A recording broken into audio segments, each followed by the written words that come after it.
Assalamualaikum warahmatullahi wabarakatuh.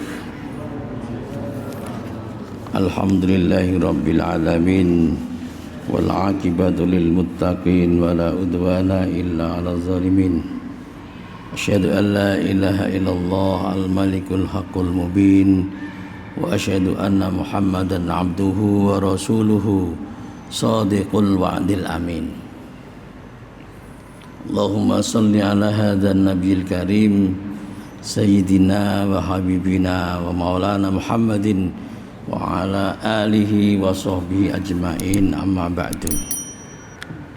Hadratil muhtaramin, jamaah salat maghrib Masjid Muhajirin rahimakumullah. Alhamdulillah sampai detik ini kita masih dianugerahi oleh Allah berbagai macam nikmat dan karunia sehingga kita bisa hadir di tempat ini, di masjid ini. Mudah-mudahan duduk kita, bersimpuh kita, belajar bersama kita ini dianggap oleh Allah sebagai hambanya yang sedang mensyukuri nikmat-nikmatnya. Dengan demikian Allah Subhanahu wa ta'ala senantiasa memberikan tambahan nikmat dan karunia-Nya. Allahumma amin. Salawat dan salam mudah-mudahan terlimpahkan pada Rasulullah sallallahu alaihi wasallam. Kemudian kita yang mengikuti dia, yang menyontoh beliau ini dibahagiakan dalam hidup di dunia dan akhirat nanti. Allahumma amin. Jemaah sekalian, kita teruskan wasiat Al-Mustafa, yaitu Rasulullah sallallahu alaihi wasallam, yaitu mertua dari Sayyidina Ali karramallahu wajhah. Beliau berwasiat kepada menantunya tersebut. Kita teruskan. Bismillahirrahmanirrahim. Faslun fil haya'i. Faslun fil haya ini kalau diurai secara nahwiyah ada kata yang dibuang, hadza faslun fil haya, hadanya dibuang. Makanya kalau di pesantren memaknainya menyebutkan utawi iki iku. Utawi itu indikasi mubtada, kata iku itu indikasi sebagai khobar. Utawi iki iku fasal itu. Faslun fil haya'i, fasal tentang haya, malu, tentang malu. Menantunya ini diberikan wasiat secara khusus untuk faham dan ngerti tentang malu. Karena apa? Ya Ali, ad-dinu kulluhu fil haya'. Ali, ad-dinu agama, kulluhu seluruhnya, fil haya itu ada dalam haya, dalam malu. Melakukan agama atau tidak melakukan perintah agama itu sangat tergantung adanya malu dan tidak. Kulluhu di situ, seluruhnya selalu terkait dengan malu. Malu untuk melakukan dan malu untuk tidak melakukan di situ. Di sini ada badalnya namanya ini. Bahwa yang namanya malu itu antahfadho, apabila kamu menjaga ar-ra'sa, kepala. Apabila kamu menjaga kepalamu, wama hawa, dan apa yang ada di sekitar kepala ini. Yang namanya malu itu di mana kamu bisa menjaga mata, mulut, hidung, telinga dan macam-macam. Lebih-lebih otak, itu pikirannya. Menjaga dari mata, artinya dimanage betul itu mata, diarahkan betul itu mata untuk kebaikan-kebaikan. Nah ini berarti melaksanakan ad-din, karena menjaga tadi. Malu itu manakala kamu bisa menjaga matamu gitu ya, bisa menjaga hidungmu, menjaga mulutmu, menjaga lesanmu, menjaga otak dan pikiranmu. Menjaga, kalau menjaga berarti dari hal-hal yang dilarang oleh Allah, atau menjaga untuk senantiasa dalam kebaikan. Oh gitu. Jadi baiknya kita beragama, melaksanakan atau tidak melaksanakan agama itu tergantung malu kita. Sayyidina Ali dibegitukan oleh Allah yang namanya malu, wa huwa an tahfadha, jika kamu menjaga kepalamu dengan apa yang ada padanya, dijaga. Jamaah sekalian, contoh saja, yang orang tua ketika dilapori anaknya, kemudian orang tuanya menjawab kayak nggak punya agama saja itu temenmu gitu. Karena apa? Karena anak kita, ini contoh saja, umpama saja, anak kita pas sepeda motornya rusak, kemudian sekolah kita antar pulangnya, ternyata tidak ada yang antar kecuali anak laki-laki itu. Lalu anak laki-laki itu iseng, ayo tak boncengin pulang, nggak apa-apa kok saya. Ketika naik tenang aja, lalu agak jauh dikit dicarikan gerunjalan. Bagaimana kalau harus lewat pada lubang-lubang, kan mesti harus tangan itu secara otomatis akan cari pegangan. Lebih dahsyat lagi, kemudian akhirnya bisa pegangan itu. Terus cerita sama bapak atau ibunya, Bu, ngapain sih saya nggak dijemput-jemput sampai diantar teman saya? Teman saya itu loh, tak kira itu baikan, ternyata usil. Jawabnya kita anak nggak ngerti agama gitu, anak nggak ngerti agama gitu kan gitu. Ocehan kita itu menilai seperti itu karena nggak punya malu itu.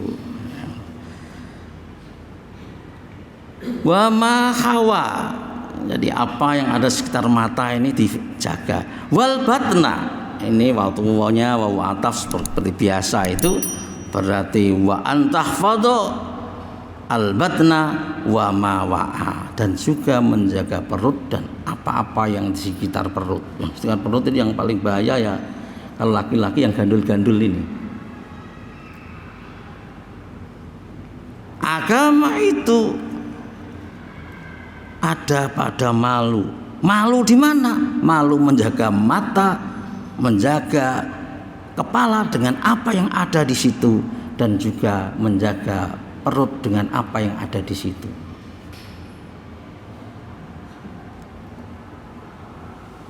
Terlihat beragama betul lantaran orang tersebut bisa menjaga perutnya, waktunya puasa, bisa menjaga mata karena matanya enggak jelalatan. Oh, bagus dia dalam beragama. Tapi sebaliknya maka dikatakan dia tidak beragama. Jadi beragama itu sangat diwarnai, dipengaruhi oleh yang namanya malu. Kalau enggak punya malu, maka kata Rasul dalam hadis yang lain, idza lam yastahyi fasna ma syi'ta. Jika kamu sudah tidak malu, maka lakukanlah apa yang kamu kehendaki. Malu sesuatu yang paling mendominasi gerak langkah daripada kita beragama ini. Cuma satu hadis saja, satu kali dalam berpesan di dalam kitab ini, Sayyidina Ali Rasulullah berpesan kepada Sayyidina Ali tentang yang namanya malu. Faslun fil warok itu bahasa Jawanya itu mengerkso, menjaga. Warok itu kalau di mana di yang ada pondok Gontor. Nah, di Gontor yang ada apa namanya reoknya itu ada yang namanya orang-orang yang menyertai namanya warok, ya betul ya, warok Ponorogo, warok Jawa itu warok itu, warok. Ada kesamaan lah kata-kata waroknya. Mungkin bisa jadi ya warok itu bisa menjaga hal-hal yang menjadikan dia ndak bigdoyo, mungkin warok menjaga. Bisa saja artinya begitu ya, belum tentu betul itu. Orangnya kuat-kuat, orangnya ampuh-ampuh, orangnya dugdeng kalau bahasa Jawanya, warok. Nah, apa yang dimaksud warok di sini?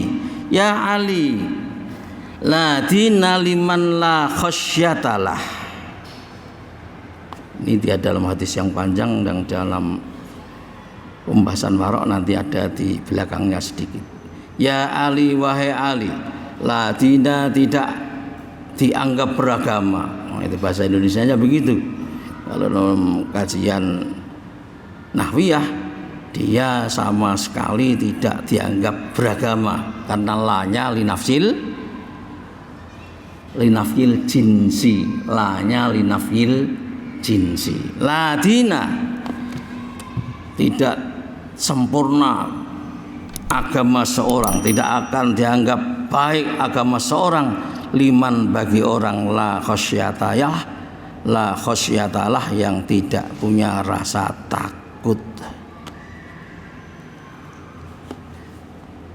Takut innama yahsyallaha min ibadihil ulama'u ya. Yahsa ini masdarnya khasyah, takutnya kita sama Allah beda dengan takut kita sama hewan buas. Hewan yang buas kita takut menjauhi, takut kepada Allah kita justru harus mendekat dengan melaksanakan perintahnya. Liman la khasyatalah, tidak dianggap sempurna di agama seorang bagi orang yang tidak punya rasa takut. Takut sama Allah, khawatir sama Allah, khawatir nanti ketika mengakhiri hidup itu kayak apa, ketika nanti sendirian di alam kubur kayak apa. Diomongin naumata harus dikubur itu, kemudian selesai ditanya ini itu, kemudian diomongin tidur seperti tidurnya pengantin ya, sampai nunggu datangnya akhir kiamat, atau justru tidak ada kata itu karena siksa selalu datang bertubi-tubi. Takut nanti kalau dibangkitkan potongan saya ini kayak potongan monyet karena kelakuan tiap harinya kayak monyet, tiap harinya kayak tikus, tiap harinya minta-minta, akhirnya wajahnya ndak ada kulitnya.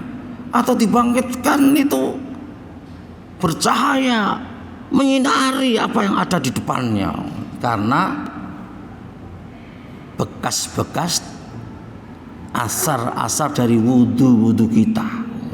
Apa seperti itu?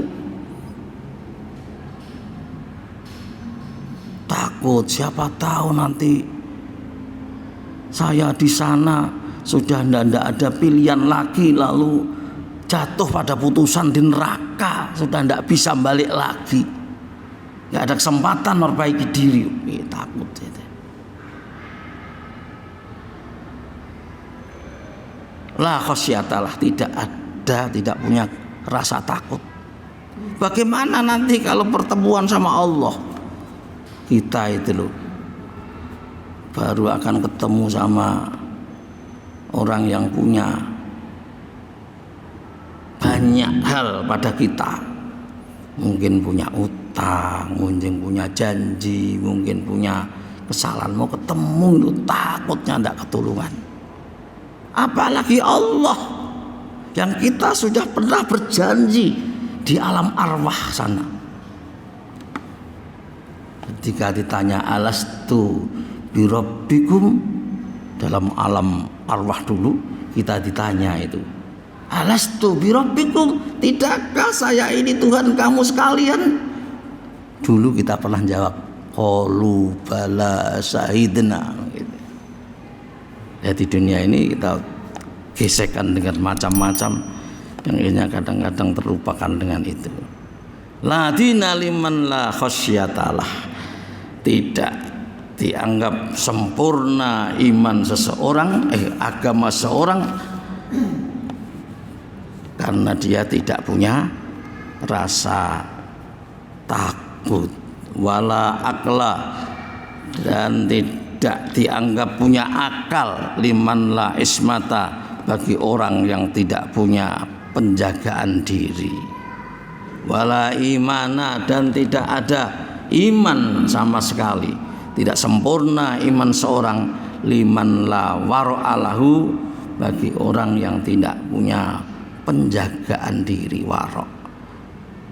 Kalau di tempat lain itu menjaga dari yang dilarang Allah atau yang diharamkan oleh Allah Subhanahu wa taala.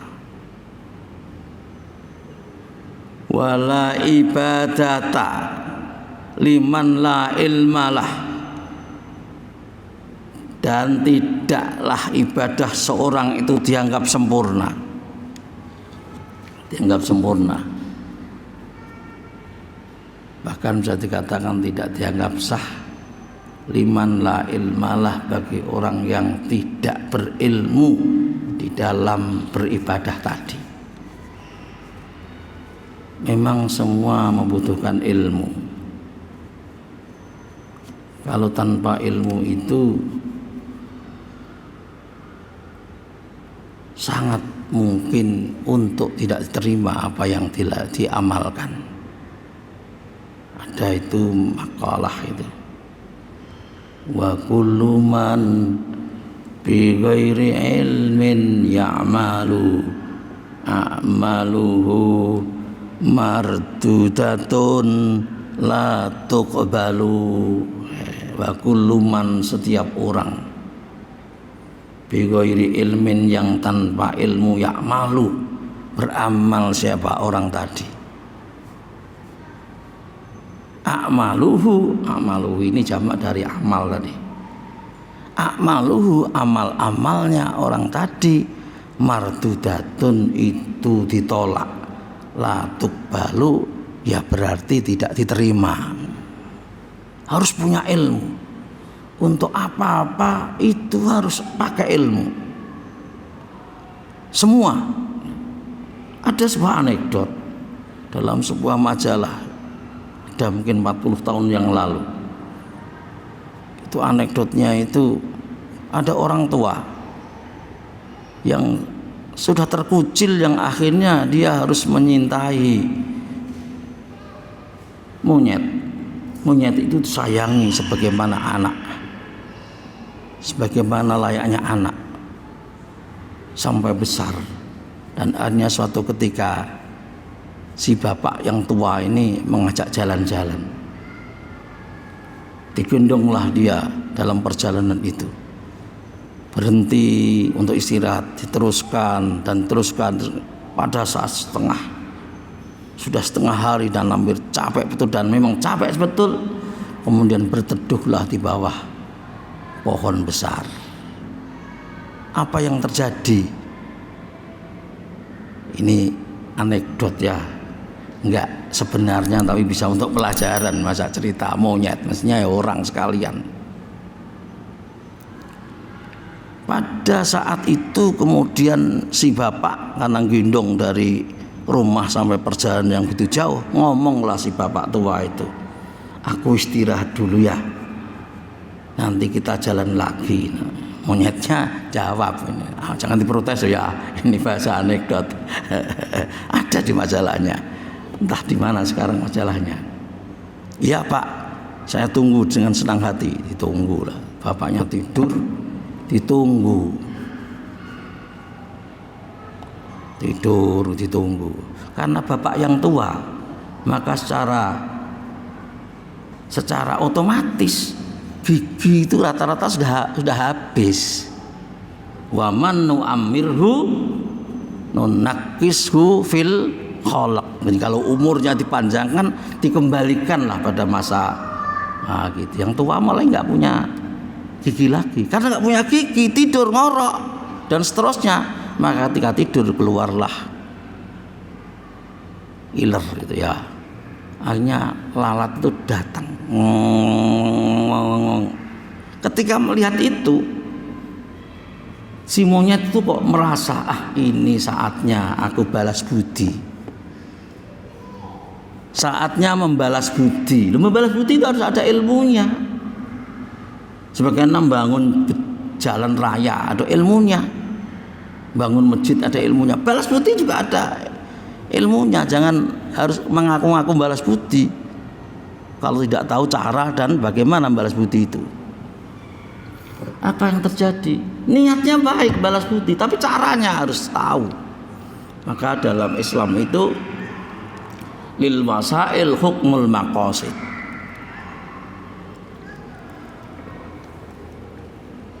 Cara itu harus sama dengan tujuannya. Caranya baik, tujuannya baik, caranya harus baik. Sedekah baik, caranya harus baik. Untuk mendapatkan yang disedekahkan jangan nyuri dan sebagainya. Saya teruskan. Di saat bapaknya tidur ngiler ngorok, kemudian didatangi oleh lalat yang gede hijau itu. Gitu. Tumbuh saatnya inilah saya balas budi, karena selama ini saya disayang laksana anak sendiri. Maka dijaga. Lalat itu ketika nempel di mulutnya si bapak dihalau. Setelah menghalau pergi merasa puas, karena itu adalah merupakan bentuk balas budi. Tapi datang lagi, dihalau lagi, pergi lagi. Kemudian sudah muncul, saya mau berbuat baik kok mau balas budi kok diganggu gini, tak serusin gitu. Datang lagi Pak, nempel lagi. Apa yang terjadi? Menghalau 2 kali tidak selesai, tidak menyelesaikan masalah. Selanjutnya si monyet itu ngambil batu sebesar kepalanya bapaknya tadi. Si monyet itu mengambil batu sebesar bapaknya dalam rangka apa? Mengusir lalat. Di mana mengusir lalat itu dalam rangka berbuat baik, membalas budi kepada bapaknya itu. Paham Pak? Lalu diangkat lalat yang nempel di mulutnya bapaknya, dibrekin itu batu. Hatinya puas. Saat ini tertuntasilah balas budi saya atas kebaikan bapak saya ini. Ngoten. Dong nggih. Ketika dia mengangkat dan meletakkan batu brek ini, dalam hatinya merasa, aku puas karena telah bisa membalas budi kebaikan bapak tua ini selama ini. Lho ngoten. Ini artinya apa? Balas budi itu baik, berbuat baik itu baik, tapi caranya harus maka diperlukan ilmu. Ibadah sama. Maka Nabi mengatakan wala ibadata liman la ilmalah. Ibadahnya itu tidak dianggap apa-apa kalau tidak punya ilmu dalam ibadah itu. Puasa itu ibadah, ada ilmu ibadah puasa. Tahiyatul masjid itu ibadah, harus ada ilmunya. Apalagi jadi makmum proses ibadah ada ilmunya. apalagi zakat, semua ibadah ada ilmunya. La ibadata, puasa, zakat, haji, iktikaf, macam-macam itu dianggap tidak ibadah selama tidak dilalui, tidak mengikuti protapnya, prosedurnya, ilmunya.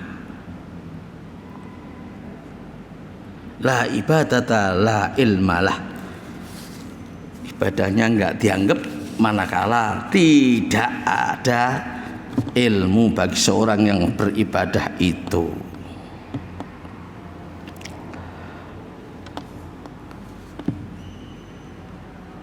Wala muru'ata liman la sodaqolah. Yang berikutnya tidak disebut sebagai sifat yang baik manakala seseorang itu tidak gemar bersedekah, kayak gitu. Maka ini memang ini Sayyidina Ali seperti pernah saya katakan, calon pemimpin ini yang kaitannya dengan berbagi itu memang bagian integral, bagian yang tidak bisa dipisahkan. Kalau yang jadi pemimpin harus mau berbagi, pandai berbagi. Satu di antaranya adalah sodakoh. Kalau berbagi yang tidak sodakoh, zakat, itu kan hal yang pas-pasan sebetulnya, melakukan kebaikan karena pas-pasan itu. Tapi kalau sodakoh ini kan sunnah gitu.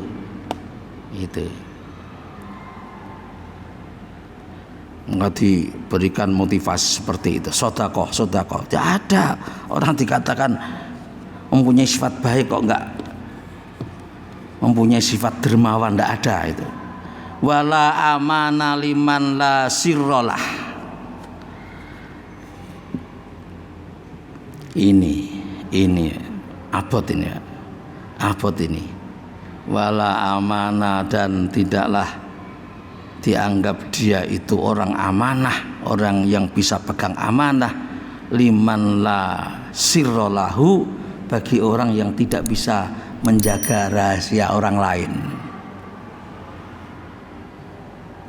Karena menjaga rahasia ini kadang-kadang bisa menjadi bahan komoditas. Kadang-kadang bisa rahasia orang lain kadang-kadang bisa untuk mendapatkan sesuatu. Yang bisa rahasia itu kan hal-hal yang nggak baik. Ini pernah pertama kali saya hidup terkagetkan dengan teman seangkatan kuliah saya pada tahun 85. Dia itu sudah sedikit ada pengalaman di wartawan, di jurnalisme. Nah itu, di jurnalisme wartawan tuh kadang-kadang banyak rahasianya orang-orang gitu diketahui gitu. Itu datang saja kadang-kadang sudah diamplopi, Pak, bagi yang punya masalah loh gitu itu. Selama-lama sekarang sudah tidak jadi wartawan lagi karena rahasia sirun itu. Lah ini bagi Rasul ini tidak amanah, orang yang menjaga ini tidak bisa menjaga rahasia, bahkan rahasia orang untuk dijadikan sarana untuk minta-minta, itu apa namanya, di eksploitasi apa itu gitu di apa itu namanya, ditekan-tekan itu. Akhirnya harus memberi sesuatu kepada yang rahasia. Wala taubata liman la taufiqalah, dan tobatnya seseorang tidak akan sampai pada taubat yang sebenarnya. Seorang tidak akan dianggap tobat manakala dia tidak mendapat taufik. Maka kita itu harus selalu mendapatkan taufik. Kita selalu minta supaya kita selalu mendapat taufik, persesuaian maunya Allah dengan mau kita, taufik. Waffaqo yuwaffiqu taufiqon, taufik. Dan kita tobat tapi gak mengikuti prosedurnya Allah. Gitu. Bilang tobat tapi nggak ngerti maunya Allah. Saya tobat. Nggak melakukan kebaikan, tidak meninggalkan yang dilarang, ya nggak tobat namanya itu. Wala saho aliman la haya alah, ada lagi ini. Wala sahoa, dan tidak dianggap dermawan liman bagi orang la haya yang tidak punya malu. Oh ya Allah, calon pemimpin itu digenjot aja untuk berbagi ya. Ya Ali malam yakun waro'an alil ma'asi.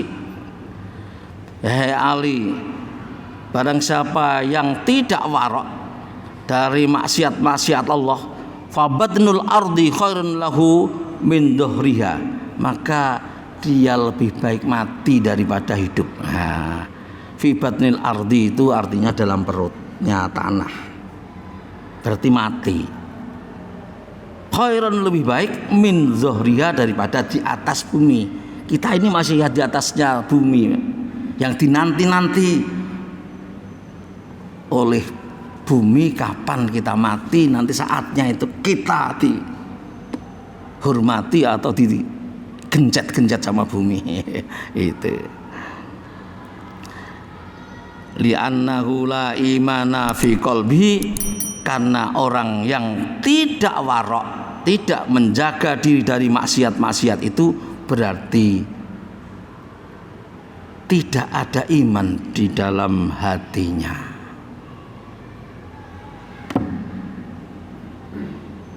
Ada iman dalam hatinya. Ya Allah, naudzubillah min.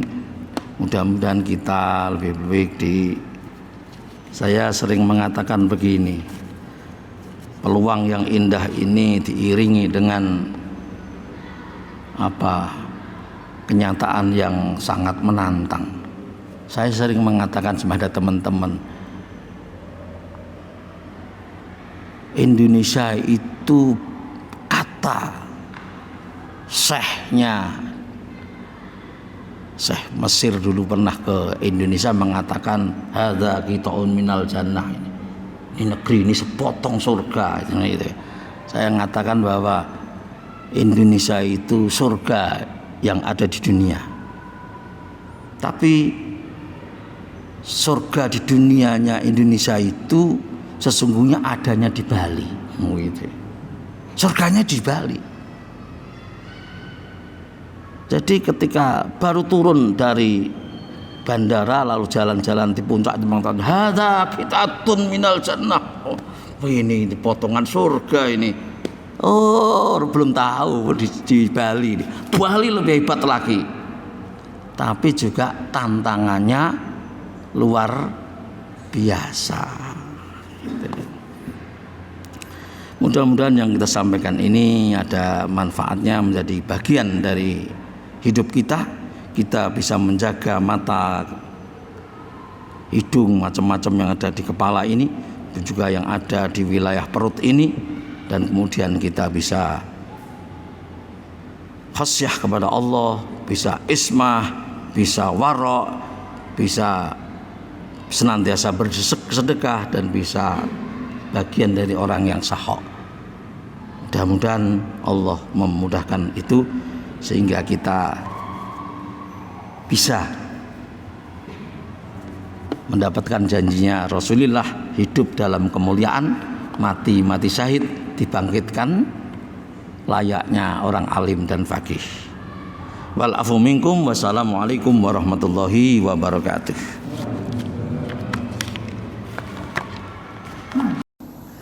قد كفاني علم ربي من سؤالي واختياري فدعائي وابتهالي شاهد لي بافتقاري.